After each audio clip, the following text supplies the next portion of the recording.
Om Ajnanatimirandasya Jnananjanam Shalakaya Chakshurunmilitam Yena Tasmai Shri Gurave Namaha. Gurave Gaurachandraya Radhikaya Stadalaye Krishnaya Krishna Bhaktaya Tad Bhaktaya Namo Namaha. Narayanam Gurum Vande Saranyam Bhaktabandavam Gauramanubhishtam Purnam Radhadasyam Pradayakam Rupanugacharya Varyam Rupamanjari Prishtakam Patita Pavana Bandhavam Yogacharya Narayanam Vancha Kalpatarubhyascha Kripa Sindhubhya Evacha Patitanam Pavanebhyo Vaishnavebhyo Namo Namaha. Namo Mahavadanyaya Krishna Prema Pradayate Krishnaya Krishna Chaitanya Namne Gaura Tuise Namaha. Shama Sundara Shikanda Shekara Ismirahasara Murali Manohara Radhikara Sika Mama Kripanide Swapriya Charana Kinkarim Kuru Tapta Kanchana Gourangi Radhe Vrindavaneshwari Vrishabhanu Sute Devi Pranamami Hari Priye Vrindai Tulasi Deviai Priyaye Keshavascha Krishna Bhakti Prade Devi Satyavatyai Namo Namaha. Shri Krishna Chaitanya Prabhu Nityananda Shri Advaita Gadadhara Shri Vasadi Gaura Bhakta Vrinda Hare Krishna Krishna Krishna Hare Hare Hare Ramu Ramu Ramu Hare Hare. Então, primeiramente, eu gostaria de dar início oferecendo as minhas mais humildes e respeitosas reverências aos pés de lótus do meu mais amado Gurudeva, Nitya Lila Pravishta Om Vishnupada Paramahamsa Paribhajaka Charya Astottara Sata Srimad Srila Bhaktivedanta Narayana Goswami Maharaj, e também a todos os nossos mestres do passado, presente e do futuro, e a todos aqui hoje reunidos, as minhas mais respeitosas reverências.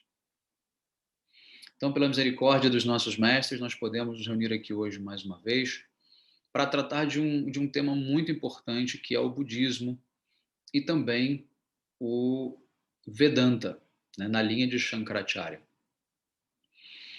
Então, essa palestra de hoje ela é baseada num artigo que eu compus, e esse artigo foi baseado num livro, né, chamado Vaishnava Vijay, a história do Vaishnavismo, de Srila Bhakti Pragyana Keshava Goswami Maharaj, que é o meu Parangurudeva, ou seja, é o guru do meu guru, no qual é revelada a existência de dois Budas que acabaram confundidos como sendo um só. Trata-se do Buda Avatar de Vishnu, cujo nome é Buda, que é o fundador do budismo original, né? E do Sakyasringa Buda, ou Siddhartha Gautama, a quem comum e erroneamente é atribuída a paternidade do budismo histórico. O livro também analisa a influência da doutrina de Sakyasringa Buda no pensamento Mayavadi de Shankaracharya e a tentativa deste de fazer com que os dois Budas parecessem ser a mesma pessoa. A pregação de Shankaracharya converteu milhares de budistas para o Mayavadismo, ou para o Advaita Vedanta, e foi a causa da expulsão do budismo da Índia. Ou seja, a gente tem que agora entender o processo cronológico, tá? Então, aparece o primeiro Buda, depois aparece o segundo Buda, depois aparece Shankaracharya. Tá? E vocês vão entender por que Shankaracharya se utilizou da filosofia do segundo Buda e não do primeiro, né, para pregar o Vedanta. Tudo isso tem um motivo e um propósito, e aos pouquinhos a gente vai explicar e vocês vão conseguir entender o que há por trás dessa trama, né? Uma trama divina, uma trama transcendental, onde Krishna é o principal conspirador. E qual é o objetivo de Krishna? É libertar as almas caídas desse mundo material, é dar misericórdia para elas. Então, Krishna, ele precisa jogar com a mente das pessoas. Vocês precisam entender que Deus não pode simplesmente aparecer e dizer estou aqui, como se fosse simples das pessoas aceitarem esse fato. As pessoas estão tão absortas em Maya, tão presas em falsas concepções, em ignorâncias e em escuridões. Como elas vão reconhecer Deus ali? E mesmo ele tendo vindo, como Krishna veio, ainda assim ele não foi aceito por todos. Então, o próprio Deus, ele precisa jogar com a mente das pessoas, ele precisa se utilizar de estratégias para ir conquistando as pessoas aos poucos. Não é de uma vez para outra, não é de uma hora para outra que isso vai acontecer. Então, é uma história muito, muito interessante, muito intrigante, é praticamente uma novela, né, das melhores, que a gente vai ter a oportunidade de vivenciar um pouquinho, né, de conhecer mais um pouco. Muito bem, então vamos primeiro falar quem foi esse segundo Buda, né, que é o mais conhecido, chamado de Sakyasingha Muni, ou Siddhartha Gautama. Tá? Segundo acadêmicos hindus e budistas, o Sakyasingha Buda nasceu em meados do século V a.C. em Kapilavastu, no Nepal, próximo dos famosos jardins Lumbini. O seu pai era o rei Suddhodana e sua mãe a rainha Mayadevi. Depois de estudar sob a tutela do ateísta Gautama Muni, que era o seu mestre, o seu guru, ateísta, né? Ou ateu, né? São sinônimos. Ele ficou conhecido como Siddhartha Gautama. Então, a palavra Gautama vem em referência ao mestre dele, Gautama Muni. Não é o Gautama Rishi. O Gautama Rishi é uma outra personalidade, tá? Que não é ateu, tá bom? Ao contrário, é um grande devoto de Krishna, tá? Da mesma forma que nós temos Kapila Deva e Kapila Muni. Kapila Muni é ateu, Kapila Deva é um avatar de Krishna. Então, a história às vezes apresentam personalidades completamente distintas, mas com o mesmo nome, ou com um nome muito parecido, né? E que comumente são confundidas entre si, tá? Então, ele acaba recebendo então o título de Gautama por conta do guru dele que é ateu. Então, ele já vem de uma escola ateia. Ele já vem de uma escola ateia. Isso vai ser muito importante para a gente poder entender depois, né, como essa pregação dele se desenvolveu. Alguns estudiosos védicos afirmam que ele viveu de 563 a 483 a.C. Os budistas Mahayanas calcularam que ele viveu de 566 a 486 a.C. A tradição Mahavamsa datou de 546 a 466 a.C. E Max Miller, que foi o indólogo alemão, né, ele disse que, na verdade, foi de 477 a 397 a.C. São datas próximas, mas só para a gente ter uma ideia de que não há aí também um consenso, né, sobre a data de vida desse segundo Buda. Mas o fato é que ele vem 1000 anos após o primeiro Buda. Tá? A gente entende mais ou menos dessa maneira. Então, agora, vamos ver quem é o Buda Avatar. Quem é esse principal Buda? Estima-se que o aparecimento do Buda Avatar de Vishnu ocorreu pelo menos 3.500 anos antes de Sakyasingha Buda. Sakyasingha Muni. Tá?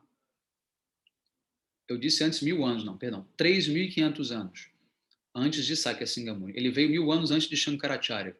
Tá? Quanto à sua data de nascimento, o segundo capítulo do Nirnaya Sindhu informa: Jaste Sukle Dvitayanga Buddha Janamang Bhavishati. Ou seja, no segundo mês do ano indiano, no segundo dia da metade do mês, a encarnação de Vishnu como Buda aparecerá. Quem já assistiu a palestra minha sobre os avatares sabe que eu expliquei muito bem que todo avatar tem a sua data de nascimento e local de nascimento descrito nos Vedas antes do aparecimento dele. Então não foi diferente com o Buda Avatar. Então está aqui, né, o livro védico chamado Nirnaya Sindhu, que deu a descrição da data de nascimento do Buda. Tá? Mais à frente neste livro está descrita a sua adoração, ou seja, a maneira como nós devemos adorá-lo. E diz: Pous Shuklasya Saptamyang Kuryat Buddhasya Pujanam. No 9º mês do ano indiano, no 7º dia da metade do mês, deve-se adorar a encarnação de Vishnu como Buda. Então, para quem tinha dúvidas de que Buda é uma encarnação divina, está aqui, né? Uma evidência muito clara de um livro védico. No Vishnu Purana, no Vayu Purana, Garuda Purana, Skanda Purana e livros como Devi Bhagavata e Shakti Pramoda, existe a menção de apenas um Buda. Está confirmado no ilustre Bhagavata Purana ou Srimad Bhagavatam, canto 1, capítulo 3, verso 24. Budho namanjana sutta kikkateshu bhavishyati. O Senhor Buda, o filho de Anjana, aparecerá na província de Gaya. Agora aqui já vem a linhagem dele e o local de nascimento. Então veja como os Vedas não deixam espaço para dúvidas. Eles são muito claros. Os Vedas foram escritos há 5.000 anos atrás, né? E esse Buda apareceu depois dos Vedas serem escritos. Tá? Então, não tem como haver nenhum tipo de manipulação. Né? As escrituras védicas confirmam que o Buda Avatar de Vishnu apareceu em Gaya, na região de Bihar, na Índia, norte da Índia, como filho de Anjana. Qualquer sistema de filosofia pregada pelo Buda Avatar de Vishnu deve ser entendida como sendo o budismo original. E sendo ele uma das 10 encarnações do Senhor Vishnu, devemos informar aos nossos leitores, né, ou aqui ouvintes, o que as escrituras dizem sobre sua encarnação como filho de Anjana em Gaya, como Buda original. Então nós temos os versos do famoso livro Gita Govinda, do poeta Jayadeva Goswami, que diz o seguinte: Vedam mudharate jaganti vahate mugolam ubibrate dayatrik darayate barli chalayate chatraksham kurvate polastiam jayate halar kalayate kamnyam atanvyate milecham murchayate dashakrite krishnaya tubhya namaha. Saudações a ti, ó Krishna, que representa as 10 encarnações, protegendo os Vedas como Matsya, erguendo a terra como Varaha, carregando a montanha da terra como Kurma, dilacerando um demônio como Nishrinha, enganando Bali Maharaj como Vamanadeva, destruindo os kshatriyas como Parashurama, vencendo Ravana como Rama, segurando o arado como Balarama, espalhando a compaixão como Buda e iludindo os comedores de carne como Kalki. Então, Buda é o avatar da compaixão. A gente vai entender melhor, né, essa história. Também existe no 9º verso do Dashavatara Stotram, desse mesmo poeta Jayadeva Goswami, informações sobre a encarnação do Senhor Vishnu como Buda. Ele diz: Ó Keshava, que encarnou como o Senhor Buda, ó Senhor de todos os mundos, ó Hari, ó piedoso, que censurou o conjunto de hinos védicos e injunções de sacrifícios que permitiam o abate de animais. Ou seja, existem certos rituais védicos que são de oferenda de animais ao fogo sagrado, vacas ou cavalos, né, principalmente. É o Gomeda Yagya e o Ashwamedha Yagya. Mas não há qualquer tipo de crueldade, né, de dor ou sofrimento. Ao contrário, é dada ao animal a oportunidade de ascender aos planetas celestiais com um corpo novo. Tá? Então são cantados mantras, é feito todo um ritual. Tá? Só que, com a passagem da era de Dwapara para Kali, né, esses rituais perderam completamente o seu poder, no sentido que os brahmanas, ou as pessoas que deveriam fazer os rituais, já não tinham mais a qualificação necessária para conduzi-los. E as pessoas começaram a se enveredar em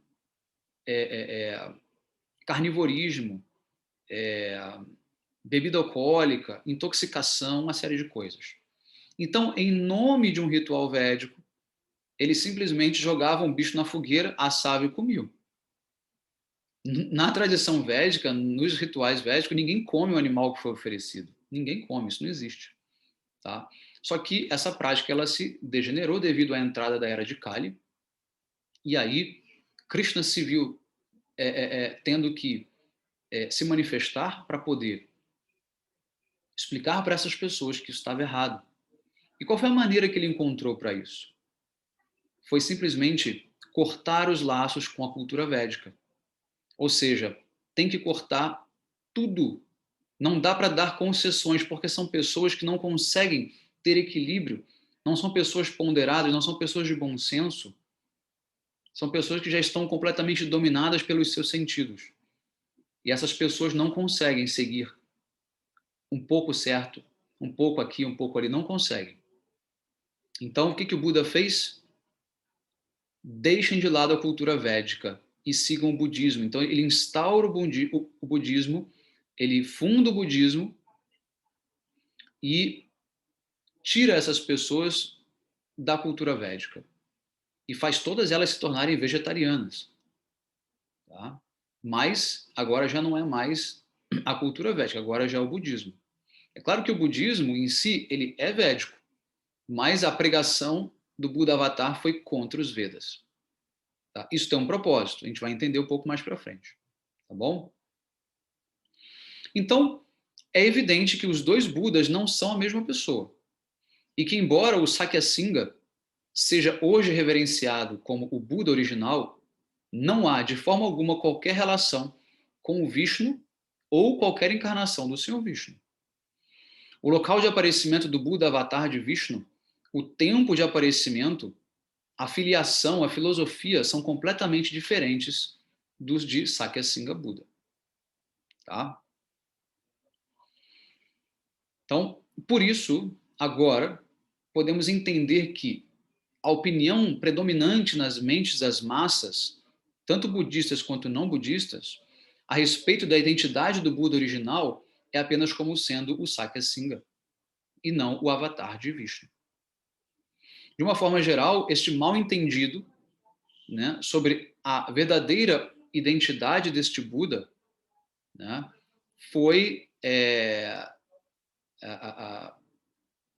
propagada, cultivada por Shankaracharya. Né? Ou seja, Shankaracharya ele tinha um interesse. Qual era o interesse dele? Trazer as pessoas de volta do budismo para a cultura védica. Mas como ele tinha que fazer isso? Como ele poderia fazer isso? Aquelas pessoas já haviam perdido a conexão com a cultura védica. O budismo dominava praticamente. Então Shankaracharya vem e começa a pregar uma filosofia similar à do budismo para atrair os budistas. Ou seja, a interpretação que ele fez do Vedanta foi uma interpretação parecida com o do budismo, o que veio depois a ser conhecido como Advaita Vedanta. O Brahman, o Nirvana, tudo isso são semelhantes. Então a função dele era trazer essas pessoas do budismo de volta para a cultura védica. Então ele disse para elas, olha, vocês, né, vocês bota aspas nisso, porque já são gerações, já são almas que já estavam reencarnando. Eu digo, vocês precisam entender que a origem de tudo isso é a cultura védica. Esqueçam esse budismo. Esse budismo ele simplesmente não tem qualquer benefício ou razão de ser, etc, etc. Voltem para a cultura védica. E ele começou a debater com os líderes budistas, com os monges, etc, etc.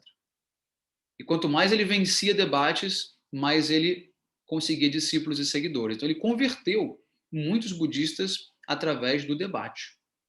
Era uma prática muito comum antigamente. E quem vencia o debate ficava com os discípulos do perdedor. Né? Quando não, o próprio perdedor também se tornava um discípulo. Tá?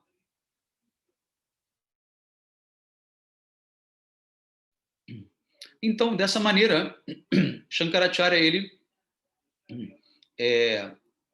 conseguiu praticamente extinguir o budismo da Índia.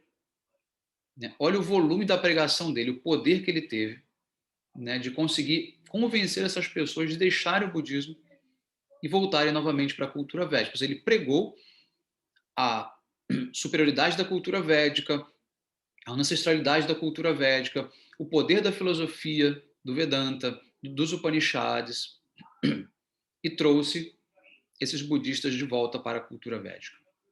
Tá? Então, a solução que Shankaracharya encontrou foi criar uma filosofia que fosse parecida, né, com a do budismo original. E isso é mencionado, eu vou ler para vocês aqui, né, também no Devi Purana.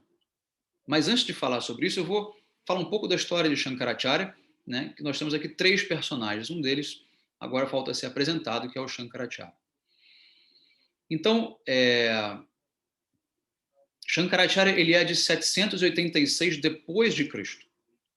Tá? Depois de Cristo. Praticamente 1000 anos, como eu falei, depois do segundo Buda, que foi mais ou menos ali em torno de 580, né, antes de Cristo. Né? Então, você tem aí mais ou menos 1.200 anos, né, de diferença entre os dois. Nesse período, o budismo ele simplesmente invadiu a Índia, totalmente. Né, totalmente. Você tem grandes imperadores como Ashoka e outros, né, que foram budistas também. Enfim, grandes universidades como a Universidade de Nalanda, que era uma universidade budista e recebia alunos do mundo inteiro para estudar lá, mas com viés budista, apesar de também estudar outros, né, conhecimentos, enfim. Né? Então, Shankaracharya, ele era um renunciante, né? Ele era um sannyasi, né? Um sannyasi, e com poder de retórica muito forte, com conhecimento da literatura védica muito grande, muito profundo. Só que ele precisou o quê? Ele precisou transformar, ele precisou alterar a filosofia védica para que ela se moldasse ao pensamento budista, para ser aceito pelos budistas. Então, o que Shankaracharya fez? Ele criou um pseudo, assim, uma pseudo-filosofia védica falsa para servir de ponte para esses budistas. E uma vez que esses budistas retornaram e aceitaram essa cultura védica, agora eles poderiam, aos poucos, serem também ensinados a entender os Vedas da maneira correta. Aí entram em cena os 4 Vaishnavas Acharyas. Eu estou falando de várias gerações. Mas como que isso é possível?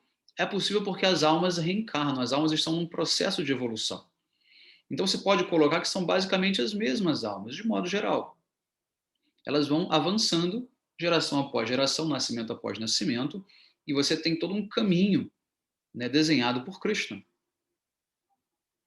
Tá?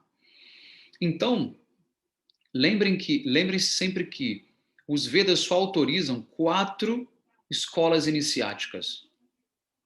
Quem fez já o meu curso do Vedanta, módulo 1, estudou isso.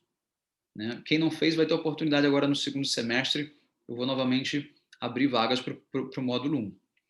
Ou seja, você só pode ser iniciado dentro de 4 escolas iniciáticas autorizadas, que é a Rudra Sampradaya, a Shri Sampradaya, Sanaka Sampradaya e a Brahma Sampradaya. Tá? Ou seja, esses acharyas, ou seja, os mestres, né, os líderes dessas sampradayas, sampradaya significa escola iniciática, eles foram encarnando também um após o outro e foram convertendo os seguidores de Shankaracharya para o Vaishnavismo. O que é o Vaishnavismo? O Vaishnavismo é a versão original do Vedanta. É a religião eterna dos Vedas, é o Vaishnavismo, chama-se Vaishnavismo. Tá? Então percebam que tudo foi feito em etapas. Como eu falei, Krishna ele tem que traçar uma estratégia para poder convencer as almas a chegarem nele. Tá? E assim foi feito. Tá? Aqui no artigo original, você tem os detalhes, os nomes. Aqui eu não vou entrar nesses detalhes porque não fica, vamos dizer assim, não fica bom de acompanhar ouvindo. Mas se você quiser se aprofundar mais nisso, depois você pode ler o artigo completo e você vai ter as informações todas bem detalhadas sobre os nomes, as datas, quando eles apareceram, a filosofia deles, etc. Tá bom? Então, eu quero agora mostrar para vocês o verso que fala de Shankaracharya. Tá? Então, o Shankaracharya, ele compôs, então, um comentário ao Vedanta Sutra chamado Shariraka Bhasya. Né? Shariraka Bhasya. Bhasya significa comentário. Tá? E nesse comentário, ele, então, se utiliza, né, desses elementos do budismo, que é principalmente o vazio, o nirvana, o fundir-se na existência total, né, criando um paralelo com o fundir-se no Brahman. O Brahman, ele é o aspecto indiferenciado de Deus, na filosofia védica. Tá? Deus tem 3 aspectos nos Vedas. O pessoal, que é Bhagavan, a efulgência dele, que é o Brahman, que é o brilho, a energia que emana do corpo dele, e o Paramatma, que é o aspecto localizado dele aqui no mundo material, dentro de cada átomo e do coração de cada entidade viva. Então, Deus tem 3 aspectos simultâneos. Não é um ou outro, são os 3 simultaneamente. Você pode optar por qual deles você quer adorar, mas eles existem. Né? E a gente reconhece esses 3 como sendo uma verdade inexorável. Tá? Então, Shankaracharya usou o Brahman, que é um aspecto indiferenciado, que é sem forma, sem características, sem atividades, como se fosse esse grande nirvana budista. Então, o fundir-se no Brahman, o Sayuja Mukti, a liberação do fundir-se nesse Brahman, é comparado então ao nirvana. Tá? Então, vejam bem, no Shariraka-bhasya de Shankaracharya, ele diz o seguinte: Sarvatapi anandaranyo ayam sugatta samaya shreya kasmai iti abhiprayaha. Ou seja, na nossa opinião, Shankaracharya, na opinião dele, a doutrina de Buda deve ser ignorada de todas as formas possíveis por aqueles que desejam o seu próprio bem-estar. Então ele está na sua campanha de pregação contra o budismo.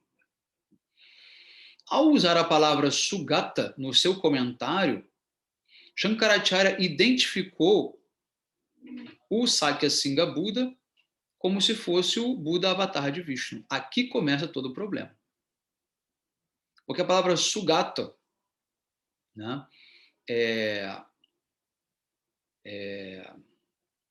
indica o Buda avatar de Vishnu, como a gente leu naquele verso lá primeiro do Jayadeva Goswami. Então, a palavra Sugata se refere ao Buda avatar de Vishnu e não ao Sakyasingha. Só que na prática, Shankaracharya está lutando contra o Sakyasingha, não contra o Buda avatar. Porque o Buda avatar veio pregar compaixão. Ele não veio falar nada de nirvana, nada de vazio, nada de meditação, nada de vipassana, absolutamente nada. O Buda Avatar, ele tem uma missão de compaixão e ele é o próprio Deus encarnado, ele é um avatar. Ou seja, é a devoção a Deus que ele pregava, Bhakti Yoga. As pessoas adoravam ele como Deus. O budismo do Sakyasingha Muni não adora ninguém como Deus, eles nem creem em Deus. Lembre-se que ele vem de uma linha ateísta.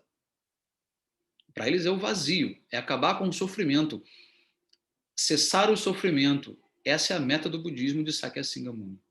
Basicamente, não tem nada de transcendência, nada de amor, nada de serviço devocional, nada de relação com Deus, nada.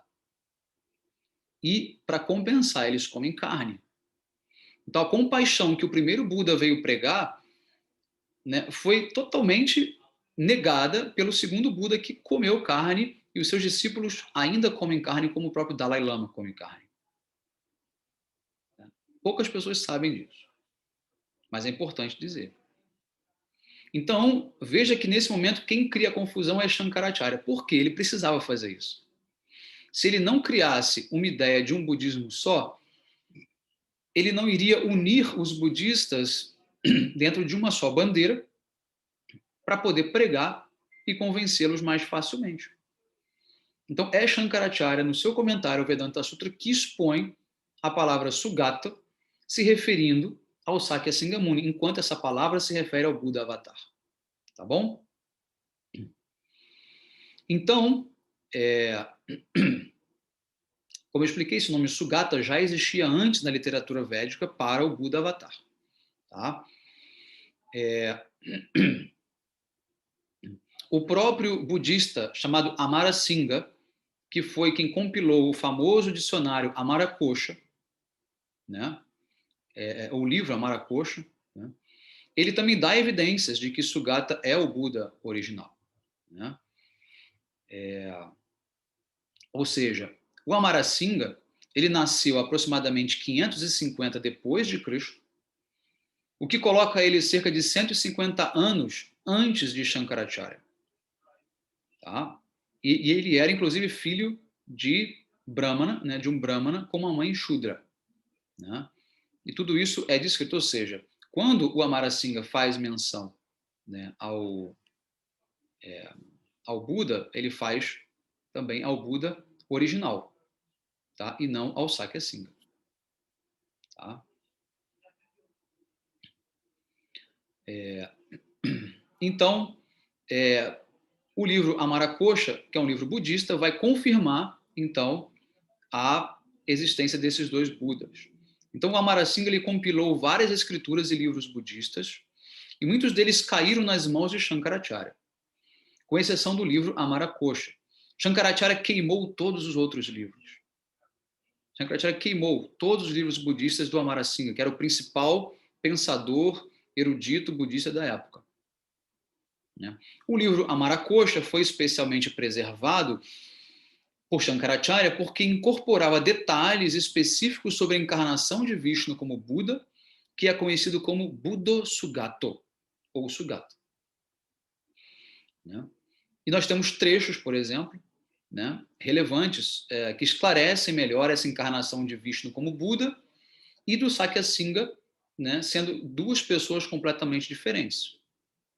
Então, um verso grande, eu não vou ler em sânscrito, mas a tradução diz o seguinte: onisciente, transcendental, Buda, o rei da justiça, aquele que descendeu, o benfeitor, todo abrangente, o Senhor, conquistador do Deus do amor, Mira, conquistador dos mundos, ele que controla os seus sentidos, protege dos 6 inimigos, possuidor das 10 potências, orador do monismo, principal senhor dos ascetas, encarnação do esplendor e mestre dos ascetas. Então, o verso acima, ele contém 18 nomes do Buda Avatar de Vishnu, incluindo o nome Sugato, tá? Ou Sugata.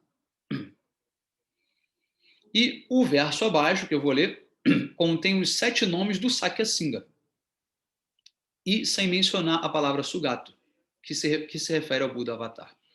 Então, o verso diz: professor dos Sakyas, leão dos Sakyas, realizador de todos os objetivos, filho de Shuddhodana, da linha de Gautama, amigo dos apanhados, filho de Mayadevi. Tudo que eu já havia falado para vocês de uma forma ou de outra está também nesse verso do Amarasingha, do Amaracosha, no Amaracosha. Tá? E aí aqui você tem vários, o artigo entra em vários detalhes, tá? Com vários, enfim, pormenores, eu não vou aqui apresentar para vocês. E existem várias escrituras budistas que também falam de 2 Budas diferentes.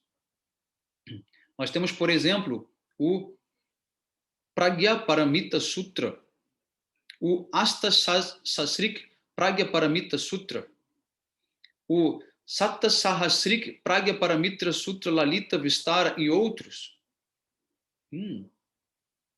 que revelam a existência de 3 diferentes níveis de Buda. O primeiro é o Adi Buda, ou seja, a encarnação onipotente do Senhor Vishnu. O segundo é Bodhisattva. Bodhisattva Buda. São os Budas como Samantabhadra, que nasceram iluminados. E o terceiro são os Budas humanos, como o Sakyasingha, que alcançaram a iluminação durante a vida. Então veja que a própria literatura budista original separa esses três tipos de Buda. Tá? Agora, por que o Sakyasingha fez tudo isso? Ele se aproveitou de uma história. Ele se auto-intitulou um representante do Buda original, porque o budismo já existia quando ele apareceu, né?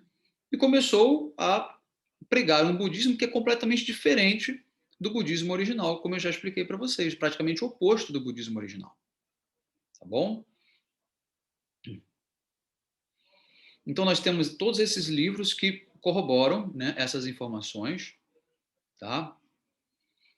E aí tem um verso muito importante num livro chamado Lalita Vistara, na página 178, que diz: Este, sentado no pedestal do Buda anterior, ou seja, debaixo da árvore onde o Buda original veio, ou seja, este significa o Sakyasingha, sentado no pedestal do Buda anterior, que ele foi até Gaia, ele saiu lá do Nepal, foi até Gaia peregrinar, né? E aí se sentou para meditar debaixo da árvore, né? Onde o outro Buda havia aparecido.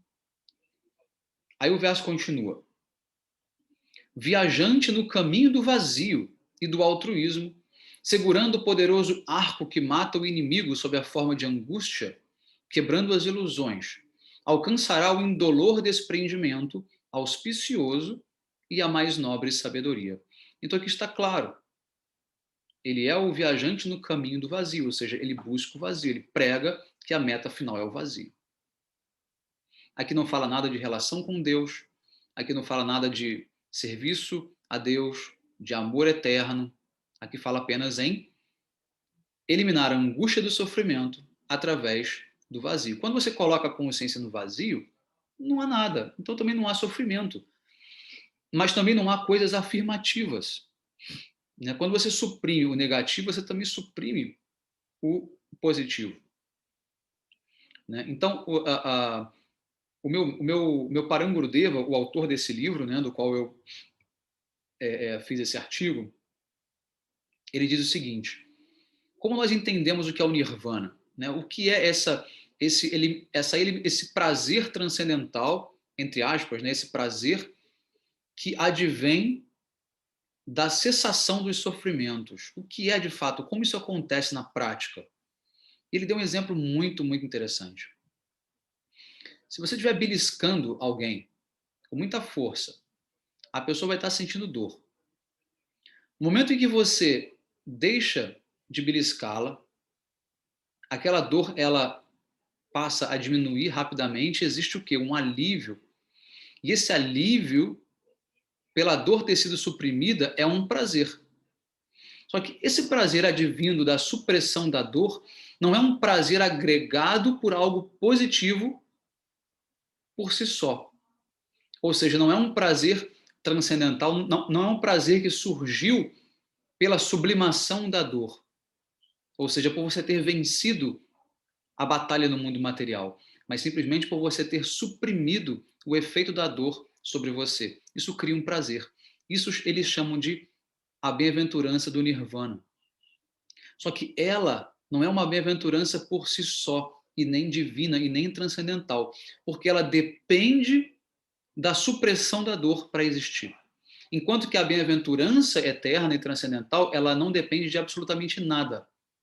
Ela existe por si só. E quando você se conecta a ela, automaticamente toda dor é sublimada, todo sofrimento é sublimado. A angústia se transforma em êxtase. Entendam a diferença?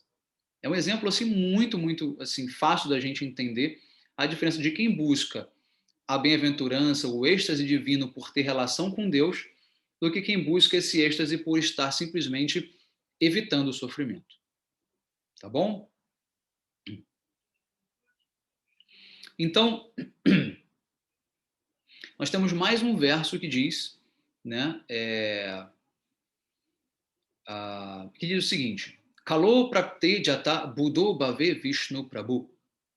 Ou seja, na era de Kali, o Senhor Vishnu encarnou como Buda. Tá? Então, os Vedas apresentam dessa maneira.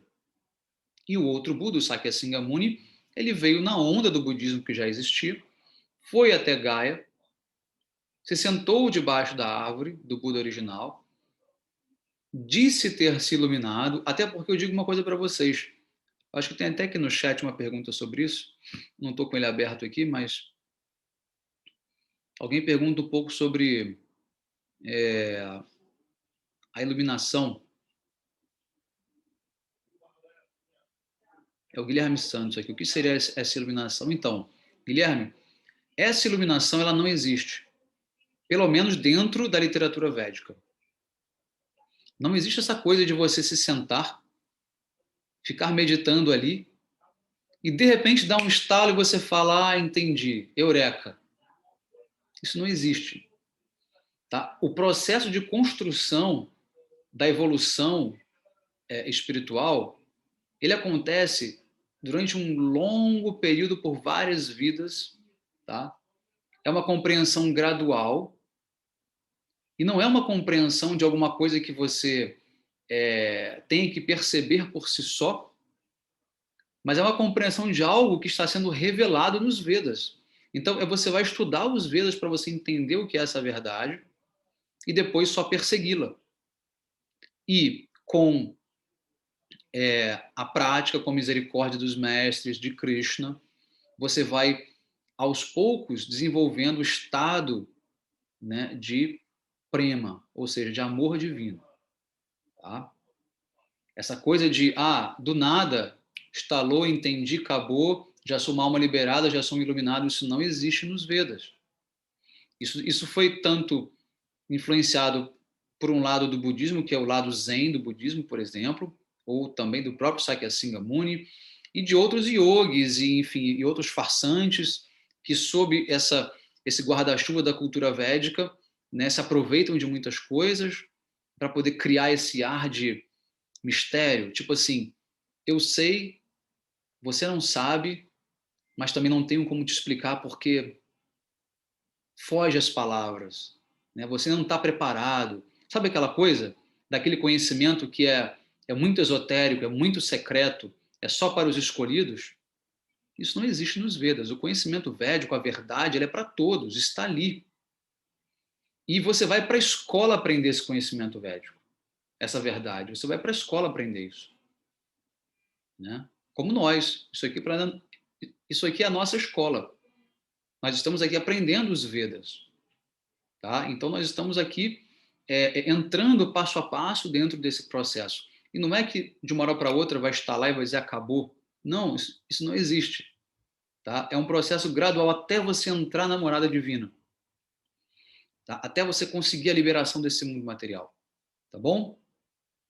Muito bem.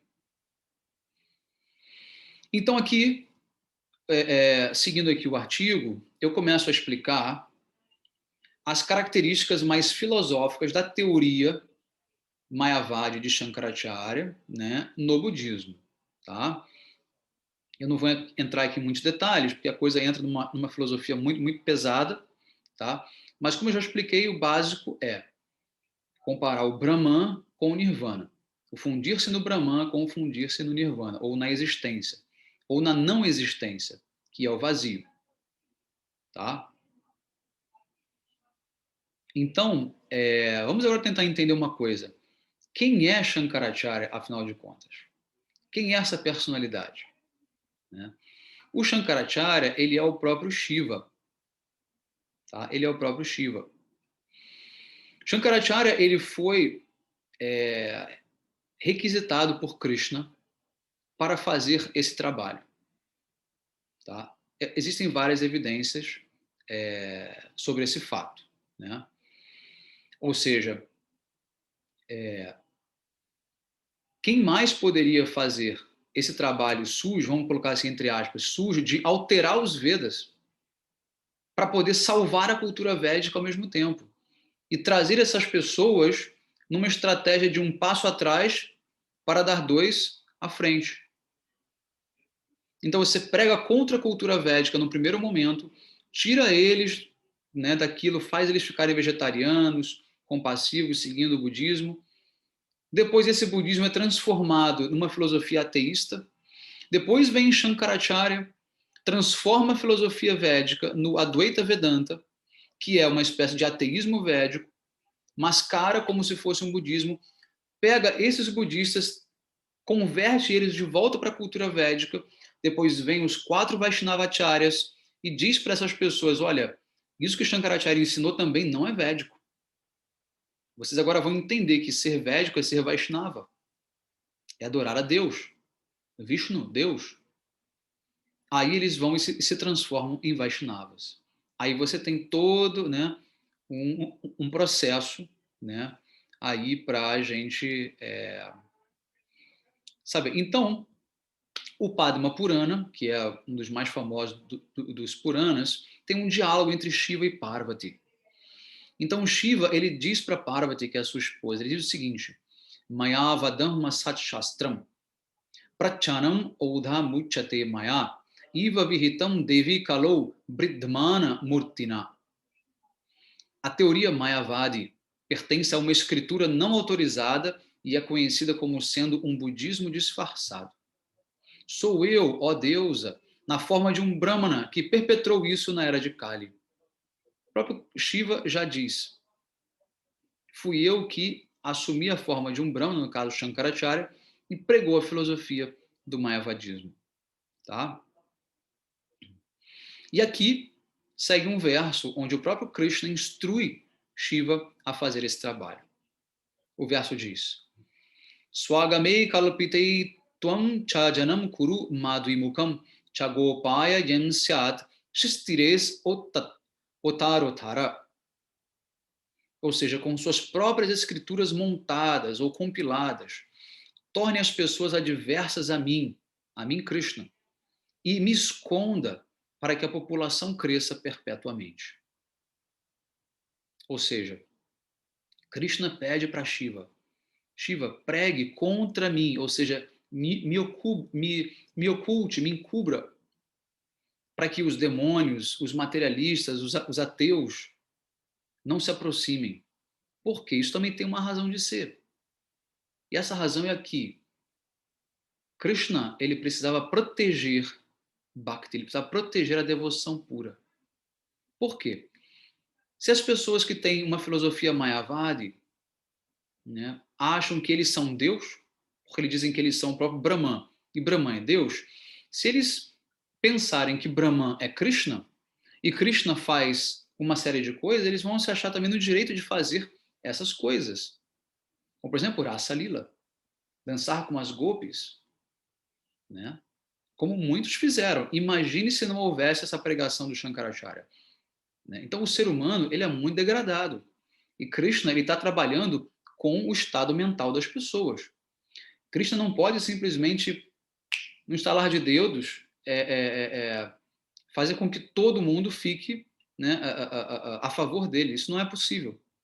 Porque isso vai contra o processo de amadurecimento da capacidade de amar a Deus. Então, nós temos que seguir o nosso caminho de acordo com o nosso livre-arbítrio e Krishna não vai interferir nisso. Mas ele pode jogar com isso. Mas a conclusão tem que ser nossa, não pode ser dele. Tá? É uma coisa muito profunda. Tá? Eu espero que vocês possam estar entendendo. Tá? Mas agora vamos a um outro ponto. Shiva vai revelar a Parvati o método pelo qual ele criou a sua teoria. Ele diz o seguinte, Vedartavam mahashastram madvidam avedikam mayad eva katitam devi jagatam nasat karanat. A grande teoria das escrituras mayavadis não é védica, embora exprima seu significado através dos Vedas. Ó deusa, sou eu quem disse isso, porque isso é a raiz da destruição de todos os mundos. Então Shiva foi autorizado por Krishna para encarnar e difundir essa teoria, e ele diz que ele alterou o significado dos Vedas para poder transformar a sua teoria, né, ou criar a sua teoria. Eu explico isso no módulo 2 do meu curso do Vedanta, que eu vou lançar agora no segundo semestre, tá? Para a gente poder estudar mais a fundo tudo isso. Ou seja, Shankaracharya tira um pedaço de cada verso dos Upanishads, tira eles de contexto para poder reexplicá-los. Tá? A gente chama isso de interpolação de versos. Então, quando você analisa aquela linha que ele tira no contexto original, o significado é totalmente diferente. Totalmente diferente. Ou seja, quando parece que ele diz que o Brahman é sem características, que o Brahman é todo mundo é Deus. Quando você olha o verso original, já não quer dizer isso, porque a palavra Brahman também tem outros significados. Tá? Também tem outros significados. É um assunto complicado, é um estudo profundo, tá? Não é aqui nessa palestra que a gente vai conseguir se aprofundar nisso. Já tem lá no meu canal uma série de aulas chamado O Vedanta Como Ele É. Lá eu explico também tudo isso em pormenores. Mas no curso eu vou detalhar mais e vou também estar ali ao vivo explicando para vocês, o que facilita um pouco mais a coisa. Mas quem já tiver curiosidade e quiser, lá no meu canal, a série de aulas O Vedanta Como Ele É. Eu analiso toda a filosofia do Shankaracharya, tá? Bem pormenorizada, tá bom? Então, dessa maneira, né, Shankaracharya ele faz essa manipulação para poder trazer as pessoas de volta para a cultura védica, né? E assim, automaticamente, a missão de Krishna é bem sucedida. Tá? Ele vai conseguindo resgatar essas almas aos poucos, tá bom? De modo geral, o artigo é muito longo, né? Ainda tem bastante coisa, mas são detalhes técnicos, são análises filosóficas, muitos versos em sânscrito. Se você quiser se aprofundar novamente, eu digo, leia o artigo, né, com calma, estude, né? Mas eu vou encerrar por aqui. Acho que a gente já conseguiu construir, né, essa ideia, né, de maneira bem clara.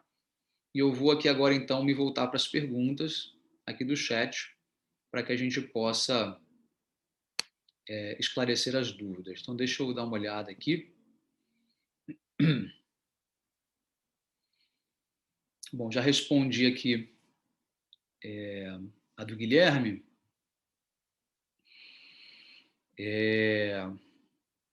O Rafael escreve: Reverências, Maharaj, sou amigo do Achyuta, infelizmente não tivemos a oportunidade de nos conhecer.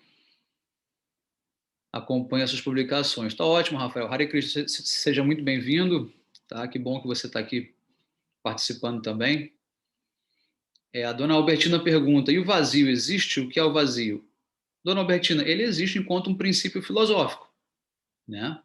Existe, né, como uma ideia, uma construção, mas de fato, o vazio em si ele não tem como existir, porque tem que ter alguma coisa ali, nem que seja Paramatma, nem que seja a energia divina. Então, assim como o silêncio absoluto também não existe, o vazio absoluto também não existe. O silêncio absoluto ele é uma construção também filosófica. Né? Pense você, pode existir um silêncio absoluto? Não pode. Vai ter sempre algum ruído na existência. Quando você elimina os ruídos externos, você tem a tua respiração. Se você para de respirar, você tem o teu batimento cardíaco, você tem o fluxo dos sangues nas veias, você tem depois o som que reverbera no próprio universo, você tem o Om, que é uma vibração. Então, o som, ele existe, ele é inerente à existência. A gente já estudou isso aí naquela palestra do mantra, não é verdade? Então, são construções metafísicas, tá? O Charles pergunta aqui: a nossa vida encarnada não é uma sequência de dores que devemos aprender como superá-las ou suprimi-las? Sim, mas não é a meta nossa. A meta não é eliminar a dor. A meta é agregar devoção a Deus, é agregar amor por Deus. E quando você agrega o amor por Deus, você não só elimina as dores, como você elimina as causas das dores. Porque o que te causa essas dores? É a sua ignorância, é a sua falta de relação com Deus, com a verdade. Então, quando você se estabelece nessa verdade, quando você estabelece a relação com Deus, automaticamente os problemas todos vão embora. A influência da energia material de Maya vai embora. Porque você pode tentar lutar a vida inteira contra a Maya. Você não vai conseguir. O budismo não é um destino possível. É uma construção metafísica. Mas ele não existe de fato. Ele não existe de fato. Por quê? Ele não é a construção de algo positivo, ele é a eliminação de algo negativo. É diferente. É um processo de destruição, não de construção. Tá bom? O Guilherme pergunta aqui, então o que aconteceu de fato com Siddhartha Gautama? Ele realmente se iluminou? Eu acho que não. Aliás, eu tenho certeza que não. Tá? O senhor Antônio pergunta aqui, Maharaj, como explicar essa maneira de sentar de pernas cruzadas, olhos semi-fechados e as pontas dos dedos tocando umas às outras e de forma silenciosa faz uma viagem astral? Isso faz parte da cultura védica? Faz. Os yogis, eles fazem isso. Né? Isso aí tá na prática dos yogis, tá bom? Isso aí, lá no Bhagavad Gita mesmo, Krishna descreve um pouco sobre isso. A meditação que Krishna descreve no Bhagavad Gita é isso. Né? Sentar-se ereto, de pernas cruzadas, focando os olhos na raiz do seu nariz, na ponta do seu nariz. Então, tudo isso está lá, mas faz parte da cultura iógica, né? Não da cultura budista. O Guilherme pergunta, o que motivou o Siddhartha Gautama a pregar o budismo? Ele queria apenas seguidores que seguissem o que ele pregava? Seria uma vaidade dele? Difícil dizer, Guilherme, exatamente, né? Assim, as motivações reais dele, assim, eu não teria como ter essa clareza, né? Enfim, essa informação para você, tá? Mas, enfim, também não quero aqui fazer nenhum tipo de julgamento pessoal, nenhum juízo de valor pessoal, mas assim, dá para a gente imaginar algumas coisas, né? O Charles agradece e a Mara também está fazendo uma pergunta, a Ellen. Como seriam então esses Budas que você comentou que já nasceram iluminados? Já nasceram autorrealização em Radha e Krishna? Não, não. Essa é uma hierarquia dos próprios budistas é, é, é, que entendem que, por exemplo, você tem. É difícil a gente falar de uma coisa que não está na literatura muito descrita, né? Muito assim detalhada, né? Assim, tento até não me assim não avançar demais em coisas que a gente não pode muitas vezes provar, né? É difícil isso, tá?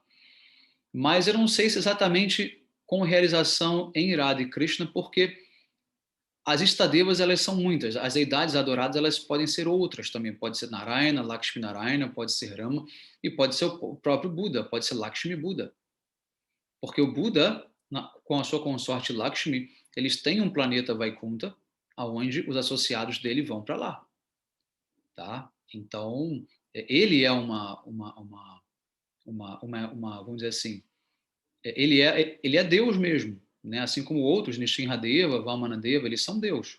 Eles têm os seus associados eternos. E eles vão para lá. Agora, quando eles escrevem sobre essa hierarquia, não dá para dizer exatamente que tipo de consciência tem, né, um Samantabhadra, por exemplo, quando ele já vem iluminado, entre aspas, né? É difícil falar, né, porque não tem muito material escrito sobre isso. Tá bom?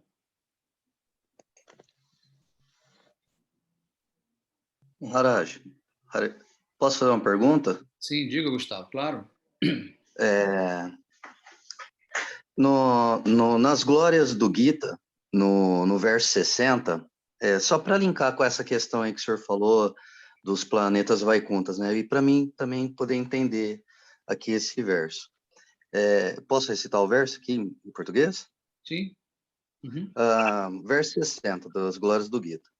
A pessoa que estiver tocando o sagrado livro do Gita no momento de abandonar o corpo, alcançará a Vaikunta e viverá alegremente na associação do Supremo Senhor Vishnu. Então, assim, só para entender, como o senhor falou lá atrás, que nós precisamos, ao longo de várias vidas, né, e se entregando, né, e para chegar ao ponto de estar mesmo aí com Cristo, né?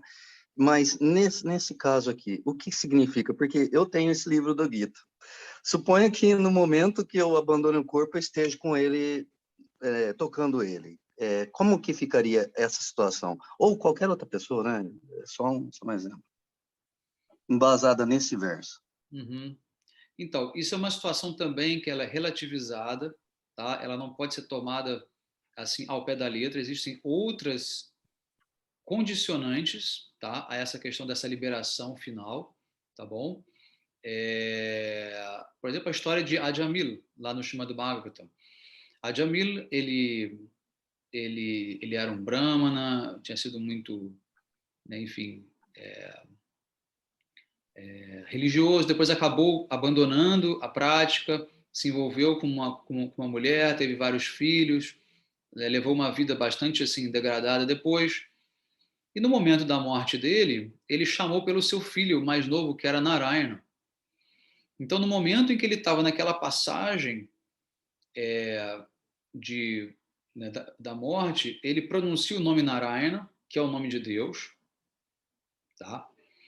E resultado, ao invés dele ser levado para o inferno pelos Yamadutas, mensageiros, né, de Yamaraja, ele é protegido pelos Vishnudutas, que são como se fossem os anjos, né, enviados de Deus, que não deixam ele ser levado para o inferno, mas que dizem para ele o seguinte: olha, nós não podemos levá-lo agora para a morada divina, porque você, apesar de ter cantado os nomes de Deus na passagem da morte, né, você ainda não tem uma prática espiritual que respalde o seu desejo de estar com Deus. Foi por acidente que você falou esse nome.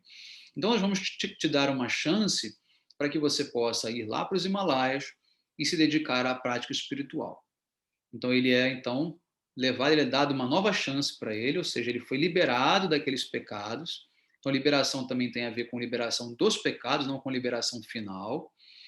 E ele vai lá para os Himalaias e por 12 anos ele faz a prática espiritual direcionada com a intenção de se unir ao Senhor Supremo. E aí, ao final daquela vida, ele é então levado. Então, é uma liberação que ela é garantida, mas essa garantia não é imediata. Pode ser que você tenha que passar por mais algumas etapas, mesmo sabendo que você vai conseguir, né? Pode ser que ainda tenha algumas coisas para serem cumpridas. Tá bom? Então, Obrigado, Maharaj. dessa maneira, a gente tem que sempre conciliar, né, as coisas, né, para não tomar ao pé da letra, né, essas instruções, mas também para não desmerecê-las totalmente, porque é uma verdade, mas é uma verdade condicionada, tá bom? Isso você aprende com a experiência, né? Lendo mais, estudando mais, você vai conseguindo contextualizar certas instruções de Krishna, certas declarações dos mestres, você tem que jogá-las dentro de um conjunto da obra. Então, os Vedas, a mensagem do Vedanta, ela é entendida no corpo literário védico, não em cada livro em si, não naquele contexto próprio dela, onde ela surge. Porque ela pode ter um link com outra informação que veio em um outro livro. Os Vedas, eles são um corpo literário completo, eles são um organismo completo, eles não são livros independentes. Então, às vezes, um corrobora o outro. Tá? Então, é por isso que a gente tem que ter tempo de estudo, de prática, para poder entender. E o que Shankaracharya faz? Ele pega só os Upanishads, né? Separa alguns Upanishads, nem são todos, alguns versos dos Upanishads, cria a filosofia dele e prega. Os seguidores dele fazem o quê? Só estudam aquilo, só tem aquela visão. Aí eles são automaticamente levados a pensar que a conclusão dos Vedas é aquela, e não é. Aliás, os Vedas têm várias conclusões. Depende para que tipo de pessoa você está falando. Como disse, os seres humanos não são iguais, não pensam igual, não fazem as mesmas coisas, não têm a mesma aspiração espiritual. Então, esse caminho para a verdade, ele também não é único. Há diversas possibilidades de você realizar essa verdade. Depende da tua natureza enquanto alma. Então, são várias variantes. Várias variantes. Tá? Então, os Vedas, se a gente fala, os Vedas falaram, eu vou seguir. Não. Aquilo tem que ver para quem os Vedas falou. Se não for para você, você não tem que seguir. Porque você se enquadra num outro tipo de pessoa, num outro momento, num outro caminho, numa outra busca, numa outra evolução espiritual. Entendeu? É muito complexa a coisa. Muito complexa. Muito complexa. Tá bom? Bom, deixa eu ver aqui. A dona Albertina agradece. O Vanderlei pergunta qual a religião mais genuína e por quê? Bom, eu posso dizer que existem várias, né? Não tem como dizer que é a mais genuína. O próprio Veda, os Vedas apresentam algumas religiões genuínas. Tá dentro agora do que eu acabei de falar, por exemplo. O Vaishnavismo é uma delas, o Shivaísmo é uma delas, né? A prática de yoga, né? Também a gente pode colocar como se fosse uma religião, né? Que religa. Enfim, a coisa é bem complexa, tá bom? Dentro do Vaishnavismo você tem várias vertentes, inclusive não tem um tipo só de Vaishnavismo, tá? Então, a coisa é bem complexa, bem complexa. E como que a gente entende estudando, lendo, estudando, lendo, estudando. Ouvir palestra é bom? É, porque a palestra estimula, mas se você não for lá na fonte, se você não estudar, se você não ler, você não vai conseguir ter o entendimento total, tá? Muito importante ler os Vedas. Ler o Bhagavatam, ler o Bhagavad Gita, ler os Upanishads, ler o Vedanta Sutra. Tem que ler. Se você não ler, você não tem a ideia. O que eu posso passar para vocês aqui em 1 hora de palestra? Quase nada. Imagina, é um conhecimento imenso, né? Ou num livro, ou num artigo, é muito pouco, né? Você vai ter que ir fundo naquilo, tá bom? Muito bem. A Maria Fernanda também está agradecendo, a Maria do Carmo. Então a gente vai ficando por aqui hoje. Então tenham todos um excelente dia. Muito obrigado pela presença de vocês. Tá? Qualquer coisa, sabem que eu estou sempre disponível no WhatsApp. Mandem mensagens, perguntem, né? Assistam lá o meu canal também no YouTube. Tem muitas aulas. Se inscrevam no canal, né? Nunca quase pergunto isso, peço isso, mas de vez em quando a gente tem que reforçar. Se inscrevam, isso ajuda. Deixe um comentário também lá no canal para as aulas terem relevância, enfim, serem recomendadas para outras pessoas. Enfim, são as regrinhas aí da rede social. Tá bom? Hare Krishna. Um bom dia a todos.